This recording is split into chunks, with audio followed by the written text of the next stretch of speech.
Bom dia, turma! Estamos aqui para mais uma semana de aulas virtuais e hoje nós vamos estar dando início às nossas aulas de revisão. Nossa matéria, língua portuguesa. Nós já aprendemos esse bimestre sobre sinais de pontuação, verbos, modos verbais, tonicidade das palavras e separações silábicas. Então, vamos relembrar isso hoje, combinado? Lembrando que qualquer dúvida vocês enviem por áudio lá no nosso grupo de WhatsApp. Vamos lá? Dentro aí do envelope que vocês receberam, vocês vão pegar as atividades de língua portuguesa de aula. Na atividade de língua portuguesa de aula, vocês vão pintar para mim de azul. Vamos lá? Atividade de língua portuguesa de aula, vocês vão pintar de azul. Então, vamos lá. Número 1.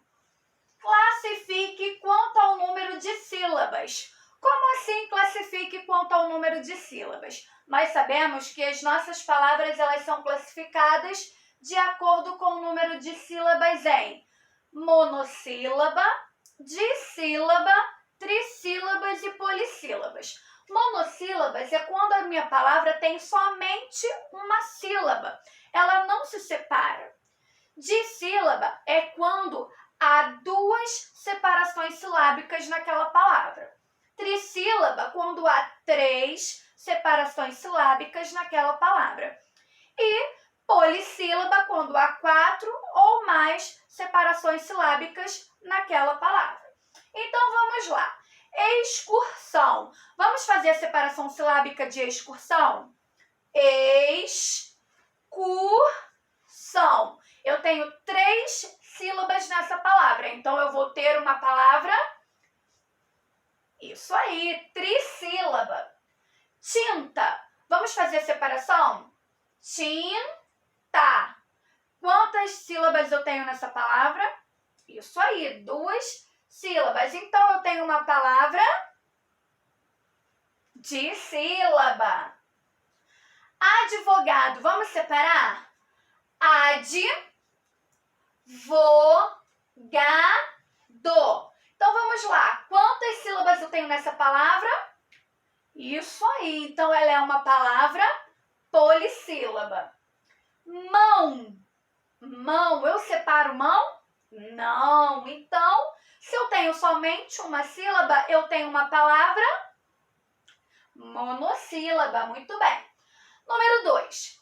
Escreva 3 palavras oxítonas não acentuadas, ou seja, a última sílaba não vai ter nenhum tipo de acento, nem agudo, nem circunflexo e nem util. Vamos lá? 3 palavras oxítonas não acentuadas. Sabemos que algumas palavras, têm umas regrinhas para não ser acentuadas, que são as palavras terminadas em terminadas em AR, outras terminadas em EL, IL, OL, Então, vamos lá. Quais são essas palavras? Vou dar algumas dicas, mas, tenta não colocar essas palavras aí nas respostas, hein? Eu vou responder. Uma palavra, funil. Outra palavra, papel. Outra palavra, farol. Então, essas 3 palavras, elas não são acentuadas e são oxítonas. Não é verdade? Então, vamos lá para o número 3.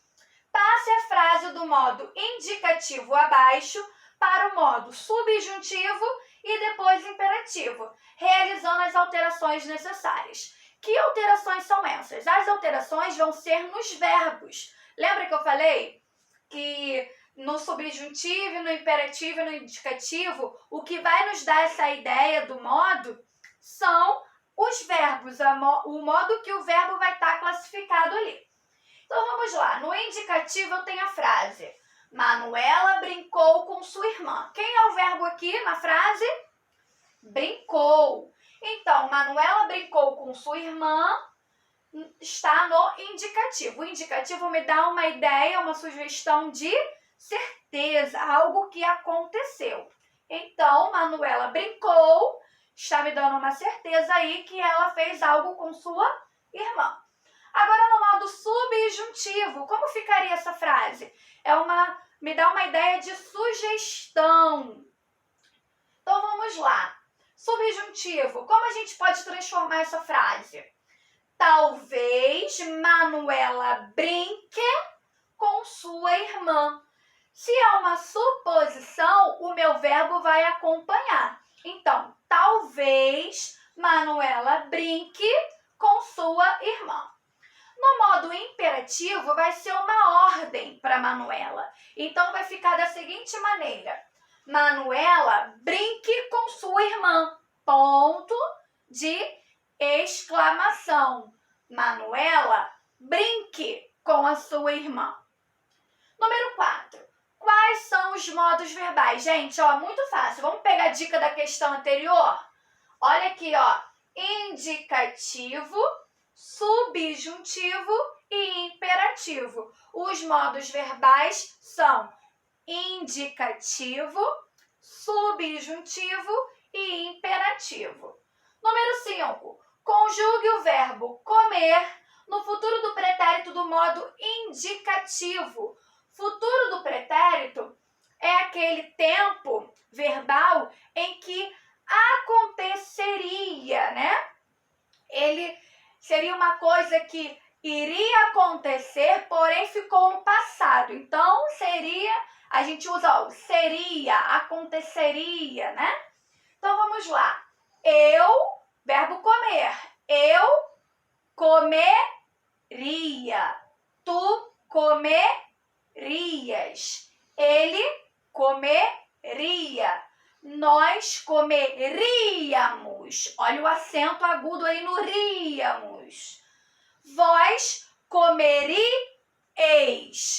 Olha o acento aí no ri e no eis é terminado com E e S. Não esqueçam disso, hein? E eles comeriam. Comeriam com M no final.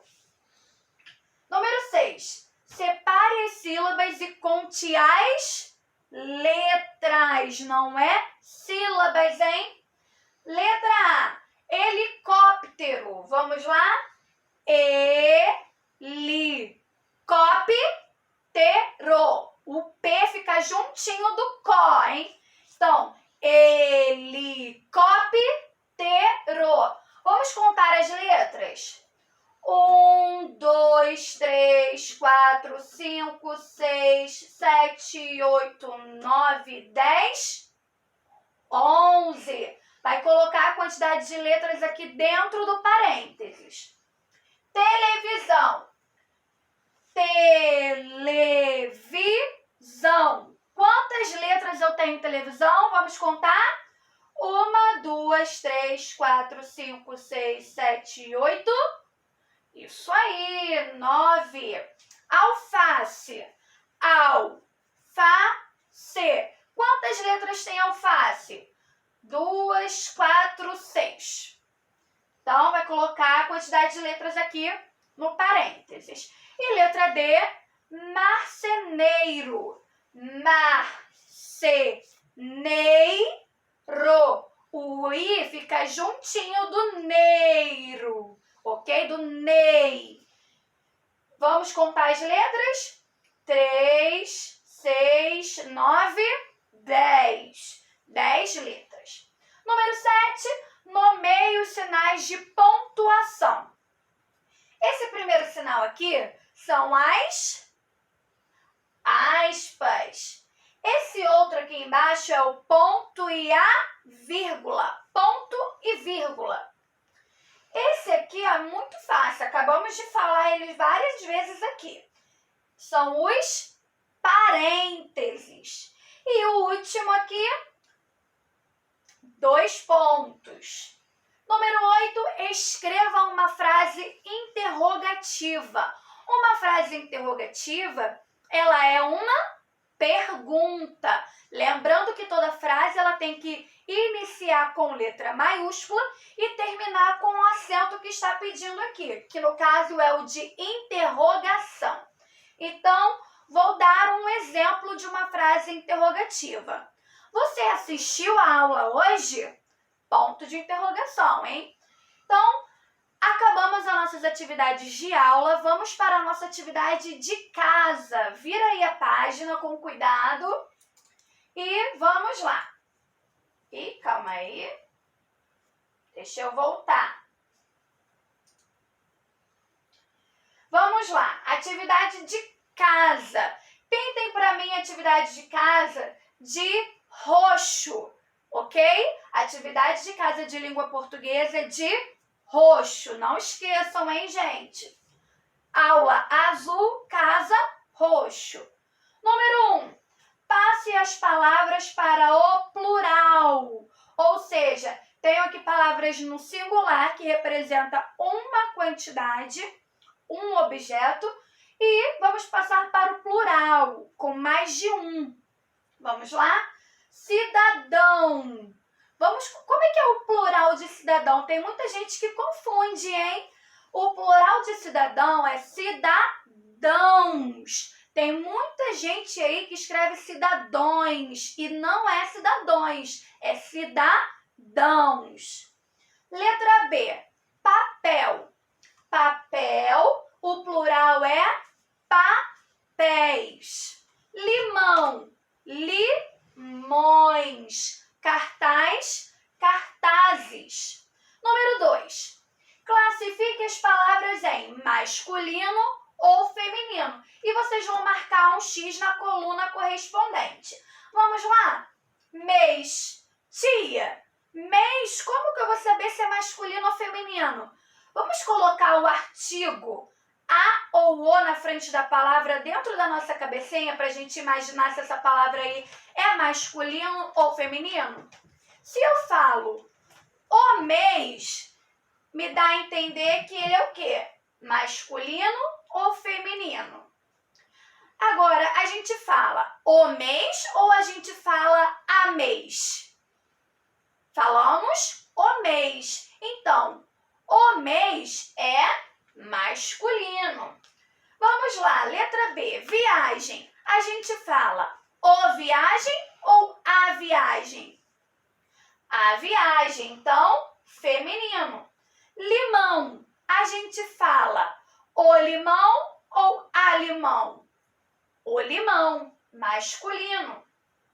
Mão, a gente fala a mão ou a gente fala o mão? A mão, então, feminino. Todas as palavras oxítonas são necessariamente acentuadas. Sim ou não? Todas as palavras oxítonas são necessariamente acentuadas? Não. Nós vimos lá na questão do dever de aula que há palavras oxítonas que não recebem acento, não é verdade? Número 4. Quais são as diferentes formas de grafia do porquê? Porquê junto, sem acento. Porquê separado, com acento. Porquê junto com acento. Porquê separado, sem acento. E essas são as formas, ok? Número 5. Defina a notícia. Essa questão aqui nós estudamos no início das nossas aulas com o livro lá na escola ainda. E está a resposta na página 14. Defina a notícia. A notícia é um texto jornalístico que informa sobre um fato real de interesse coletivo. Eu vou estar colocando essa página aí para vocês estarem relembrando, ok? Número 6. Quais são os modos verbais? Os modos verbais são 3. Indicativo, subjuntivo, imperativo. Separe as sílabas. Equipamento, objeto, transparência, helicóptero. Atenção na separação silábica dessas palavras. Tem letrinha aí que não fica separada da outra e tem letrinha aí que já se separa, hein? Não fica grudadinha, não. Confunde, hein? Então, vamos lá. Número 8. Classifique as palavras em oxítona, paroxítona e proparoxítona. Fazenda, óculos, pássaro, café e caneta. Vamos lá. Oxítona é quando a minha última sílaba é a mais forte. Paroxítona é quando a minha penúltima sílaba é a mais forte. E proparoxítona é quando a minha antepenúltima sílaba é a mais forte. Então, fazenda. Qual é a sílaba tônica? Zen. Então, zen é paroxítona. Fazenda, paroxítona. Óculos. Qual é a minha sílaba mais forte? Óculos. Então, a minha sílaba mais forte é ó. Óculos é proparoxítona. Pássaro. Qual é a minha sílaba mais forte? Pássaro. Pá. O pá aqui é a antepenúltima. Então, pássaro é proparoxítona. Café. Café. Qual é a minha sílaba mais forte? Fé. Fé aqui é a última sílaba tônica. Então, temos uma palavra oxítona. E por último, caneta. Qual é a minha sílaba mais forte? Ne. Ne é paroxítona. Então, caneta, eu tenho aí uma palavra paroxítona. Bom, bem fácil, né, gente? Mas qualquer dúvida, vocês mandem por áudio, perguntem, não deixem de perguntar e principalmente não façam errado. Caprichem na letra e não esqueçam de pintar as atividades e os desenhos bem bonitos. Beijinho, beijinho e até mais!